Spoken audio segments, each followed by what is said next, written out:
नमस्कार दोस्तों, स्वागत है आपका अपना यूट्यूब चैनल टुडे एग्जाम पर।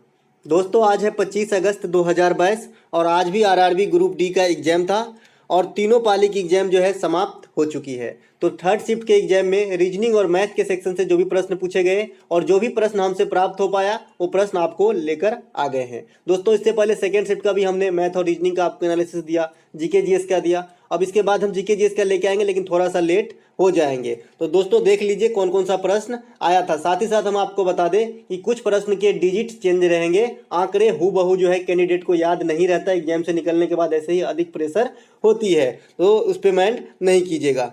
प्रश्न तो आया था एक कि अर्धगोले का क्षेत्रफल 616 दे रखा था और उसके बाद अर्धगोला का आयतन आपसे पूछा जा रहा था। आप जानते हैं अर्धगोला का जो है क्षेत्रफल क्या होता है, 2πr² होता है। इसका वैल्यू दे रखा है 616। आपको यहाँ से r का मान मिलेगा, कैसे मिलेगा, 2 × पाई का मान रखेंगे 22/7 गुने r² बराबर 616।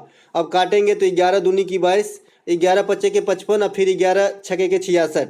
ये दोनों चार को मैं एक ही बार काट देता हूँ, 14 चौके के 56। यहाँ से r की वैल्यू कितना आ गया, 14 और गुने 7 का रूट अंडर, इसको निकालेंगे तो 7√2 हो जाएगा। 7√2 जो है आपका r का वैल्यू आ गया। अब सिंपली आपको इस मान में पुट करना है। अर्धगोला का आयतन क्या होता है, 2/3 πr³। पाई का मान रखना है, आर का जो मान निकल ही गया। अब यहाँ से आप कैलकुलेशन आराम से कर सकते हैं, तो ये करना था। चलते हैं आगे। एक प्रश्न यहाँ पे आया था कि 9% वार्षिक ब्याज के दर से, इसमें कोई चेंजेस नहीं है, 9% वार्षिक ब्याज की दर से 2 वर्षों में साधारण ब्याज तथा चक्रवृद्धि ब्याज के बीच का अंतर ज्ञात कीजिए यदि मूलधन 8100 रुपया है। दोस्तों इस पे मैंने आपको 2 तरीके पहले ही बता चुके हैं, आज अलग से एक और तरीके बताएंगे हम आपको। खाली डिफरेंस पूछा है तो 2 वर्ष के लिए कितना रेट हो जाएगा साधारण ब्याज के हिसाब से, 18%। 18% हो जाएगा एसआई, और सीआई कितना हो जाएगा, सीआई कैसे निकालते हैं आप 2 वर्ष के लिए, 2r² इस फॉर्म में रखिए आर के जगह पे, तो कितना हो जाएगा 18 और 9 9 के 81, 18.81%। तो 0.81 जो है 0.81% जो है, यही तो डिफरेंस है। इसमें 18 घटा दीजिए दोनों में तो कितना बचा, 0.81%। तो यही आपको निकालना है इस मूलधन का, और इस हिसाब में हम कोई फार्मूला कोई ट्रिक कुछ भी नहीं लगाएंगे। तो यहाँ 9000 कितना है, 8100 रुपया दिया है आपको मूलधन, तो 8100 रुपये का हम निकालेंगे 0.81%। मैं जीरो को यहाँ से हटाता हूँ, 2 जीरो नीचे डालता हूँ और परसेंटेज का अलग से 2 जीरो, यहाँ से 2 जीरो हम कट कर दिए। 81 का स्क्वायर बाय 100 करना है। अब 81 का स्क्वायर आप सिंपली कैसे करेंगे, 81 का स्क्वायर आप कैसे निकालते हैं, एक तो है कि लास्ट डिजिट का स्क्वायर कीजिए, तो 1 का स्क्वायर 1, फिर 2ab तो 8 दूना 16 गुने 1 तो 16 का 6 हाथ में 1, 8 64 और 1 65, 6561 होता है। एक तो ये तरीके हैं, और नीचे में 100 से हमें भाग देना है, ये 100 भी बचा हुआ है, तो ये 65.61 रुपया का डिफरेंस आएगा। आई होप कि आपको अच्छे से समझ में आया होगा। साथ ही साथ मैं स्क्वायर निकालने का एक और तरीका आपको बताता हूँ। अगर मान लीजिए यही सपोज 81 का स्क्वायर निकालना है तो आप कैसे निकालेंगे, 100 से कितना कम है, 19 कम है, 19 और घटा दीजिए। 11 में से 9 गया तो 2 है ना, 11 में से 9 गया तो 2 और 7 में से 1 गया तो 6, 62, 19 और घटा दिए, और 19 का स्क्वायर कितना होता है, 361। अब ये यहाँ पे 3 डिजिट है, हमें 3 डिजिट कभी नहीं चाहिए, 2 डिजिट चाहिए। ये 3 जो है इसमें हम ऐड कर देंगे, कितना हो गया, 65 61, यही तो अभी आया था। तो ऐसे आप निकाल सकते हैं स्क्वायर किसी भी चीज़ का। आशा करते हैं कि ये हिसाब भी आपको अच्छे से समझ में आया होगा कि 2 वर्ष का एसआई जो है, तो एसआई क्या होता है, रेट गुने टाइम, इतना परसेंटेज होता है मूलधन का, तो यही तो आप निकालते हो। तो 2 वर्षों में कितना होगा, 18% हुआ रहेगा मूलधन का। और सीआई कितना हो जाएगा 2 वर्षों में, होता है 2r², तो इसमें 18.81%, तो 0.81% का जो है डिफरेंस है। एक प्रश्न ये आया था कि a - b का होल क्यू है, b - 2c का होल क्यू है, 2c - a का होल क्यू है। तो इसको सिंप्लीफिकेशन करना था, आई होप आप आराम से कर लिए होंगे। तो इसको सूत्र, या तो फिर इन दोनों को एक साथ ले लीजिए, a Q plus b Q के फॉर्म में, तो क्या होता है a प्लस b, क्या होता है a प्लस b। मैं इन दोनों को एक साथ रख लेता हूँ यहाँ से यहाँ तक, और इसको अलग से प्लस में करूँगा तो भी ईजी हो जाएगा। अलग अलग तोड़ेंगे तो भी सेम ही बात है, लेकिन अलग अलग तोड़ेंगे थोड़ा ज़्यादा समय लगेगा। तो यहाँ पे हम देखिए इसको तोड़ते हैं कैसे। इसको हम यहाँ पे इन दोनों को मैं एक साथ ले लिया, तो यहाँ पे क्या होता है, a Q plus b Q, a plus b होता है, तो a का मान क्या है, a माइनस b, और प्लस b - 2c, तो ये प्लस b हो गया ही, इंटू a² होता है, तो a माइनस b का होल स्क्वायर हो जाएगा, और प्लस क्या होता है, इंटू a² प्लस b² होता है, तो b माइनस 2c का होल स्क्वायर हो जाएगा, और माइनस ए भी होता है यहाँ पे, ध्यान रखिएगा। तो इस प्रकार से जिसको भी ये फार्मूला आता था आराम से ये करके आया होगा। कट छांट के आप देखिए, b से b कट गया, a माइनस 2c इधर बचा। तो इसी प्रकार से बहुत सारे चीज़, जब इसका आप स्क्वायर तोड़ेंगे a माइनस बी का होल स्क्वायर, तो बहुत सारे चीज़ अपने आप कट जाएंगे और बहुत छोटा ये समीकरण हो जाएगा। टाइम ज़्यादा लग जाएगा, नहीं तो मैं इसे अभी करता, 1 आध मिनट तो लग ही जाएगा इसे करने में, कैलकुलेटर भी है ये। एक प्रश्न पूछा गया था कि 10 वर्षों में ब्याज मूलधन का 260% हो जाता है, तो ब्याज की दर ज्ञात कीजिए। अभी हमने चर्चा किया था और पहले शिफ्ट में चर्चा किया था। सब दिन बताता हूँ कि जब भी इस प्रकार की जो ब्याज वाली सवाल है उसमें चक्रवृद्धि ब्याज मेंशन न रहे तो आप साधारण ब्याज मान के चलेंगे। तो साधारण ब्याज की बात कर रहा है क्योंकि कहीं चक्रवृद्धि ब्याज मेंशन नहीं है। बोलता है कि 10 वर्षों में ब्याज मूलधन का 260% हो जाता है। तो ब्याज होता क्या है, आर गुने टी, समय गुने रेट का जो है प्रतिशत, इतना ही प्रतिशत तो होता है मूलधन का ब्याज। तो यहाँ पर बोल रहा है कि मूलधन का कितना 260% हो गया और रेट आपको दिया रहा है 10%। तो सीधा सीधा हमको दिख रहा है कि आर जो है आपका 26% है। समय दे रहा है मतलब 10 वर्षों में, तो आर जो है आपका 26% है। 26 दाइन के 260, तो आपका राइट आंसर 26 करके आना था। चलते हैं आगे। एक प्रश्न है यहाँ पे, यहाँ जो है दोस्तों मैं पहले बता दूं, ये प्रश्न पूछा नहीं गया था, जो मैं अब बता रहा हूँ आपके आने वाले एग्जाम को देखते हुए, क्योंकि फिर से एग्जाम लगातार ही है, तो मैं अपने तरफ से कुछ हिंट दे रहा हूँ। जितने दिन भी एग्जाम हुए उसको मद्देनजर रखते हुए, ताकि आपको एग्जाम में ये काम आ सके। और अगर आपको एग्जाम में काम आए तो मुझे कमेंट करके जरूर बताइएगा कि आपके द्वारा बताए गए कुछ जो है मुझे हेल्प किया। दोस्तों माध्य माध्यिका बहुलक, यहाँ से आज जो है सेकेंड शिफ्ट में एक क्वेश्चन पूछा गया था जिसमें बहुलक दे रखा था। मैं फिर से बता दूँ, बहुलक दे रखा था और माध्यिका दे रखा था और माध्य पूछा जा रहा था। तो बहुलक बराबर क्या होता है, 3 माध्यिका माइनस 2 माध्य। तो यहाँ से जो है एक क्वेश्चन आया था आज के सेकेंड शिफ्ट में, तो ये भी आपको ध्यान रखना है। साथ ही साथ बहुलक क्या होता है, जो सबसे बार रिपीट हुआ है, सभी आंकड़ों का आपको देख लेना है। तो 4 कितनी बार है, 4 है 2 बार। उसके बाद 3 कितनी बार है, 3 है आपका 2 बार, 3 भी है आपका 2 बार। उसके बाद 2 कितनी बार है, 2 है आपका 3 बार।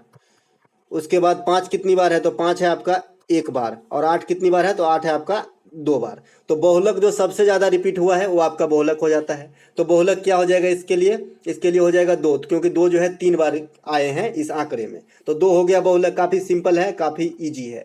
इसके बाद माध्य क्या होता है और माध्यिका क्या होता है। तो माध्य क्या है कि सभी को जोड़ दीजिए और आंकड़े से भाग दे दीजिए। ठीक है, सभी को जोड़ दीजिए और आंकड़े से भाग दे दीजिए। उसके बाद यहाँ पे आप देख लीजिए, एक सेकंड रुकिएगा, आ गए हैं दोस्तों, माफ़ कीजिएगा फ़ोन आ गया था थोड़ा। तो यहाँ पे आपको जो है बहुलक हम बता ही दी, जो सबसे ज़्यादा बार रिपीट हुआ है वो बहुलक है। माध्य क्या होता है और माध्यिका क्या होता है।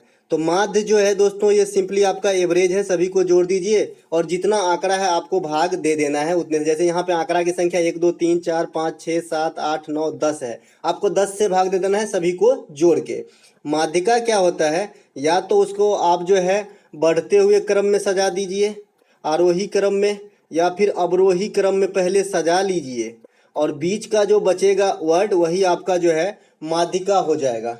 जैसे मैं इसको सजाने की कोशिश करता हूँ, तो यहाँ पे हमारा कितना है, 2 कितने बार है, 3 बार। तो सबसे छोटा 2 ही दिख रहा है, तो मैं 2 को 3 बार लिख लिया। उसके बाद 3 लिखेंगे, 3 कितने बार है, 2 बार, 3 भी 2 बार लिख लिया।